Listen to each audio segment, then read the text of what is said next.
अस्सलाम वालेकुम फ्रेंड्स, उम्मीद करती हूँ आप सब लोग खैरियत से होंगे। आज मैं आपके लिए लाई हूँ चैप्टर नंबर 16 केमिकल इंडस्ट्रीज़ का lecture number 5 extraction metallurgical operation का। ये सेकंड स्टेप है। पहला स्टेप हमने कंसंट्रेशन देखा था, जिसमें उसके हमने डिफरेंट मेथड देखे थे। कंसंट्रेशन क्या होता है कि पाउडर्ड ओर के अंदर से इम्प्योरिटीज़ को सेपरेट करना, यानी कि पहले स्टेप में हमने ओर को पाउडर करके उसके अंदर से इम्प्योरिटीज़ को सेपरेट करते हैं। आज हम जो स्टेप देखने जा रहे हैं वो है एक्सट्रैक्शन, यानी हमने मेटल्स की एक्सट्रैक्शन करनी है। ठीक है, तो आप याद रखें कि ओर्स के अंदर जो मेटल होती हैं वो मोस्टली, जो अगर हम मेटल की बात करें तो वो किस फॉर्म में एग्जिस्ट करती हैं, उनकी जो ऑक्सीडेशन स्टेट होती है वो पॉजिटिव ऑक्सीडेशन स्टेट में होती हैं। ठीक है, positive oxidation state. Most of the metal जिनकी हम एक्सट्रैक्शन कर रहे होते हैं उनकी जो ऑक्सीडेशन स्टेट होती है वो किस फॉर्म में होती है, पॉजिटिव होती है। इसी वजह से पॉजिटिव फॉर्म होने की वजह से मेटल्स को अपने ओर्स के अंदर से सेपरेट करने के लिए जिस मेथड की ज़रूरत होती है वो होता है रिडक्शन। वो मेथड क्या है, रिडक्शन।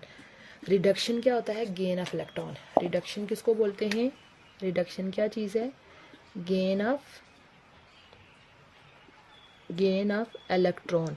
इट्स मीन कि हमने कोई रिड्यूसिंग एजेंट यूज़ करना है जो कि मेटल को इलेक्ट्रॉन देगा, मेटल रिड्यूस होगी, तो रिड्यूस होने के बाद हम मेटल को आसानी से जो है वो अपनी प्योर फॉर्म में सेपरेट कर लेंगे। यानी सबसे पहले हमने रिडक्शन करने के लिए, यानी मेटल को हमने ऐसे कंपाउंड में कन्वर्ट करना है ताकि वो आसानी से फिर अपनी प्योर फॉर्म में हासिल हो सके।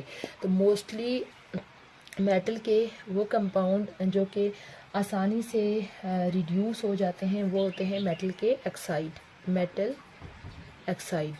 यानी दूसरे कंपाउंड की निस्बत मेटल के जो ऑक्साइड्स हैं वो आसानी से जो है वो रिड्यूस होके आगे जो है वो उसके अंदर कन्वर्ट हो जाते हैं। ठीक है, इजीली रिड्यूसेबल, इजीली रिड्यूसेबल। ठीक है, तो यानी ओवरऑल हमने एक्सट्रैक्शन के लिए कौन सा मेथड यूज़ करना है, रिडक्शन मेथड यूज़ करना है। रिडक्शन जो है वो 3 तरीके से हम इसकी कर सकते हैं। वो 3 मेथड कौन कौन से हैं, एक होगी ऑटो रिडक्शन,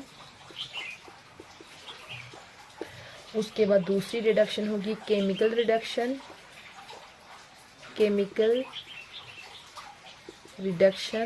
और उसके बाद तीसरी तरह की रिडक्शन होगी इलेक्ट्रोलाइटिक रिडक्शन। आप इनके नाम से ही अंदाज़ा लगा सकते हैं कि इन रिडक्शंस के अंदर क्या होता है। ऑटो रिडक्शन यानी कि ऐसी रिडक्शन जिसमें किसी बाहर से रिड्यूसिंग एजेंट की ज़रूरत ही नहीं है, कंपाउंड जो है वो ऑटोमेटिकली खुद जो है वो रिड्यूस होकर अपनी ओरिजिनल प्योर फॉर्म में चला जाता है। जबकि केमिकल रिडक्शन में इसके नाम से ज़ाहिर है कि हम यहाँ पे कोई रिड्यूसिंग एजेंट यूज़ करेंगे तभी जो है वो रिडक्शन होगी। उसके बाद इलेक्ट्रोलाइटिक रिडक्शन, यहाँ पे हम इलेक्ट्रिसिटी यूज़ करके जो है वो रिडक्शन कर रहे हैं। ठीक है, पहला हम देख लेते हैं ऑटो रिडक्शन कैसे होगी। ऑटो रिडक्शन, ठीक है, इसके लिए पहली बात तो आपने याद रखना है कि no need of reducing agent, यानी किसी रिड्यूसिंग एजेंट की ज़रूरत नहीं है।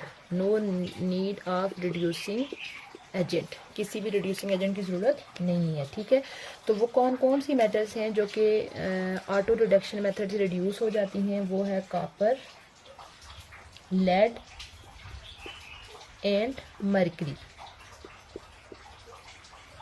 कॉपर, लेड एंड मरकरी, ये ऐसी मेटल्स हैं जो कि खुद ऑटोमेटिकली जो है वो रिड्यूस हो जाएंगी। ठीक है, इनके जो सल्फाइड ओर्स होती हैं जब उनको रोस्ट किया जाता है तो ऑटोमेटिकली उनके अंदर रिडक्शन का प्रोसेस हो जाता है। ठीक है, और इनको किसी भी रिड्यूसिंग एजेंट की ज़रूरत नहीं होती। ठीक है, सपोज़ हमारे पास अगर हम ले रहे हैं कॉपर को कंसीडर कर लें, इसका अगर हम इसकी कोई सल्फाइड ओर ले रहे हैं कॉपर की, तो Cu2 एस। ठीक है, इसकी हम रोस्टिंग कर रहे हैं।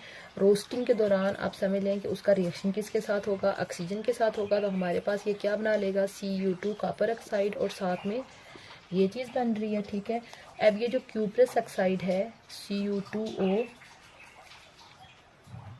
ये यानी कि जो नया क्यूप्रस ऑक्साइड बना है ये, और जो पहले से हमारे पास सल्फाइड और है इसकी, ये आपस में रिएक्शन करेंगे। तो रिएक्शन के दौरान जो है वो हमारे पास ये प्रोसेस होगा।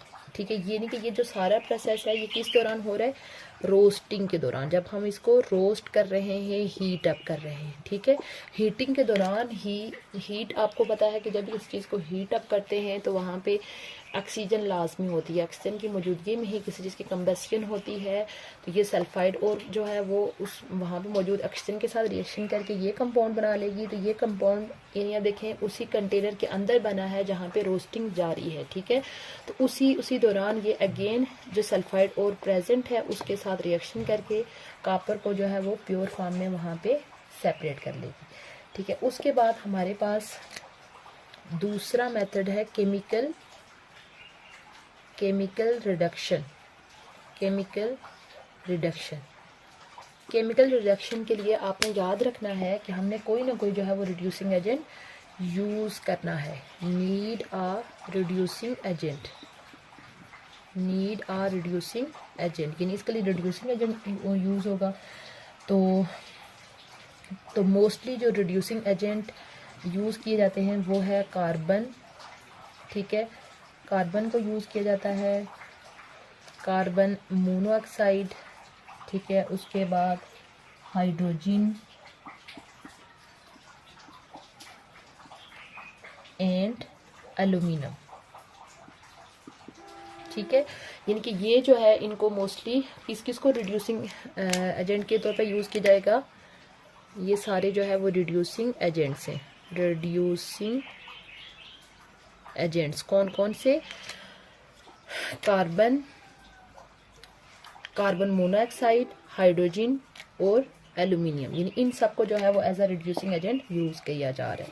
ठीक है, जैसे कि हमने शुरू में डिस्कस कर लिया था कि ओर्स के अंदर हमने मेटल के कौन से कंपाउंड को लेना है, ऑक्साइड को लेना है, क्योंकि ऑक्साइड जो है वो आसानी से रिड्यूस हो जाती हैं। ठीक है, सपोज हमारे पास जिंक ऑक्साइड है, तो उसकी कार्बन की मौजूदगी में जो है वो इसकी रिडक्शन हो रही है, इसको हम हीट अप कर रहे हैं।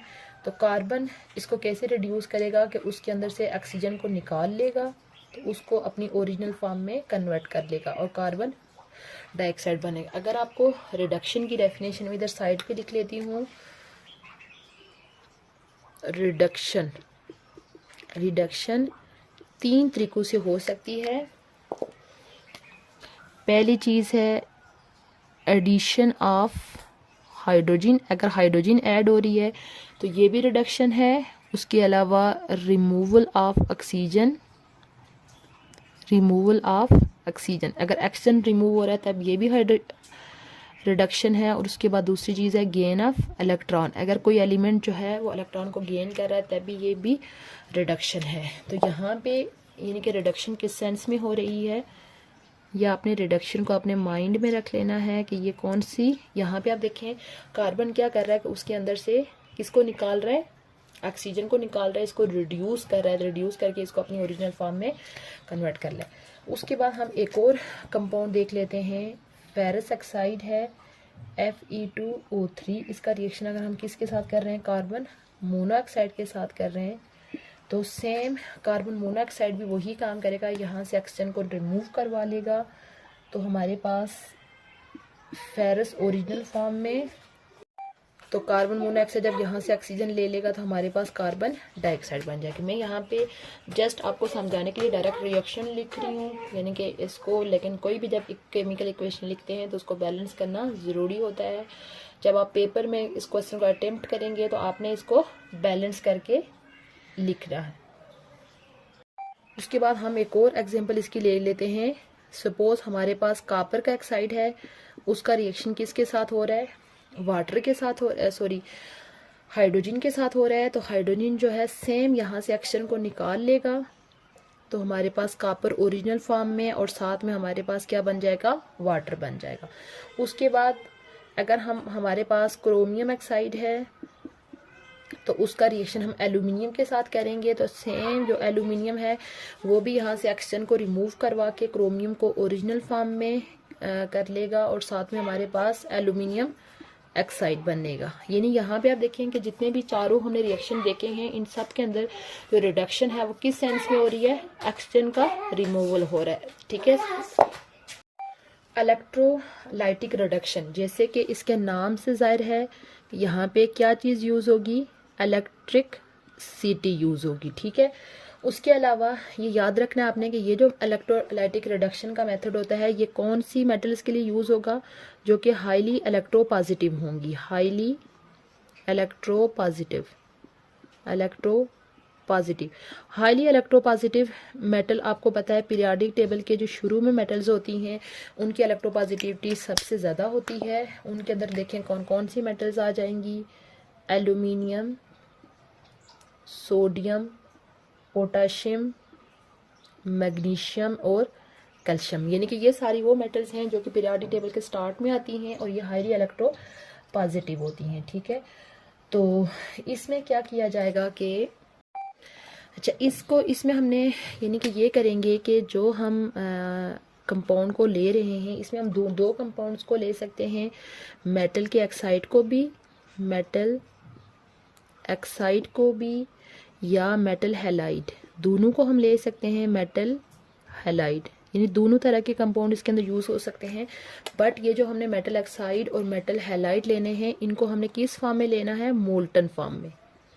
मोल्टन फॉर्म मीन इनको मेल्ट करके जो थोड़ा सा इनकी लिक्विड सी फॉर्म बन जाती है उस फॉर्म में हमने इनको लेना है। ठीक है, लेने के बाद उसके अंदर से इलेक्ट्रिसिटी पास करनी है। सपोज हमने यहाँ पे इनको मोल्टन फॉर्म में लिया हुआ है, मोल्टन फॉर्म में लिया हुआ है और यहाँ से हमने क्या पास करनी है, इलेक्ट्रिसिटी।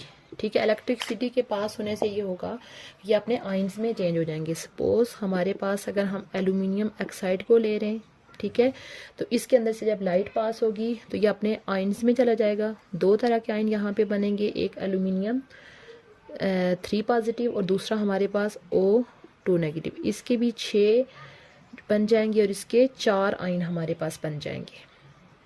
ठीक है, अब आपको पता है कि जो इलेक्ट्रोलाइसिस का प्रोसेस होता है वहाँ पे एनोड और कैथोड यूज़ होते हैं। यहाँ पे आप देखें कि इसको कैसे उन्होंने इलेक्ट्रिसिटी पास होगी। यहाँ पे 2 तरह के इलेक्ट्रोड यूज़ होंगे, एक एनोड और दूसरा है कैथोड। ये हमारे पास क्या हो गया, एनोड हो गया और ये हमारे पास क्या हो गया, कैथोड हो गया। ठीक है, तो इसको बैटरी के एनोड को बैटरी के पॉजिटिव टर्मिनल के साथ और कैथोड को बैटरी के नेगेटिव टर्मिनल के साथ अटैच किया गया है। जब इलेक्ट्रिसिटी पास होगी तो इसके अंदर से आयंस बनेंगे। अब आप देखेंगे जो 2 तरह के आयंस होंगे इसमें से आधे आयन जो है वो एनोड की तरफ जाएंगे, ठीक है, और आधे आयन जो है वो इलेक्ट्रोड की तरफ कैथोड की तरफ जाएंगे। ये 2 इलेक्ट्रोड जो हमने इसके अंदर यूज़ किए हुए हैं, एक के ऊपर पॉजिटिव चार्ज होता है और एक के ऊपर जो है वो नेगेटिव चार्ज होता है। कैथोड जो है उसके ऊपर कौन सा चार्ज होगा, नेगेटिव, और एनोड के ऊपर कौन सा चार्ज होगा, पॉजिटिव। अब एनोड के ऊपर पॉजिटिव चार्ज है तो एनोड की तरफ कौन सा आयन जाएगा, ये वाला आयन एनोड की तरफ जाएगा। तो यहाँ पे किस तरह का रिएक्शन होगा, सपोज हमारे पास ये इस तरह से गए हैं तो एनोड को इलेक्ट्रॉन जाके ये देंगे। देखिए एनोड के ऊपर पॉजिटिव चार्ज है तो इसके पास देखिए 2 नेगेटिव है, इट्स मीन इसके ऊपर एक्स्ट्रा इलेक्ट्रॉन है। तो ये अपने इलेक्ट्रॉन जाके क्या करेगा, एनोड को दे के ऑक्सीजन की फॉर्म में आ जाएगा। और देखें कि ओवरऑल इसके 6 है ना, तो 6 को 2 नेगेटिव है तो हर एटम यानी कि जो 2 इलेक्ट्रॉन दे रहा है तो टोटल हमारे पास यहाँ पे कितने इलेक्ट्रॉन आ जाएंगे, 12 इलेक्ट्रॉन आ जाएंगे। उसके दूसरी तरफ हमारे पास ये जो एल्यूमिनियम है उसका जो आयन है वो कैथोड यानी नेगेटिव इलेक्ट्रोड की तरफ जाएगा।